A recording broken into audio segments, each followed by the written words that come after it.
Et la spécificité de la technique d'art-thérapie que j'utilise, c'est que par exemple dans le dessin, qu'on fait souvent un dessin libre ou un dessin avec une intention particulière, mais la plupart du temps, en tout cas avec les adultes, avec les enfants c'est un peu différent, mais en tout cas avec les adultes, la plupart du temps, on dessine les yeux fermés.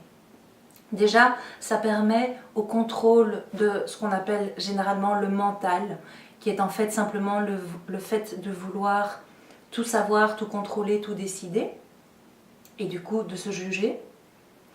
Donc déjà, le fait de travailler les yeux fermés, ça déconnecte un peu cet aspect de contrôle.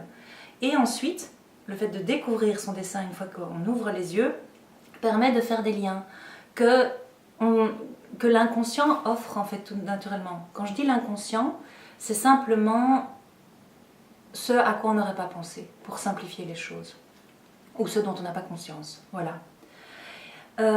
Donc pour reprendre le dessin, ce qu'il y a de spécifique à la technique d'art-thérapie que j'utilise, c'est qu'on va par exemple entrer en contact physique. Donc quand je dis en contact physique, c'est poser la main gauche sur une partie du dessin qui nous interpelle.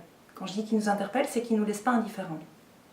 Et le fait de faire ça, tout simplement, poser la main, ça permet de sentir comment le corps réagit. Tiens, est-ce que c'est chaud? Est-ce que c'est froid? Est-ce que c'est lourd? Est-ce que c'est léger? Est-ce que j'ai mal au ventre? Est-ce que ceci? Est-ce que cela? Et donc c'est de donner au corps et aux émotions qui se ressentent, aux sensations qui se ressentent dans le corps, la pleine expression. Tiens, qu'est-ce que ça a à me dire? Et tout ça sans jugement. C'est pour ça que je parle du non-jugement du contrôle. On essaye simplement de ne pas se dire c'est bien, c'est mal, je devrais, je ne devrais pas, ça vient de ça ou ça ne vient pas de ça, peu importe.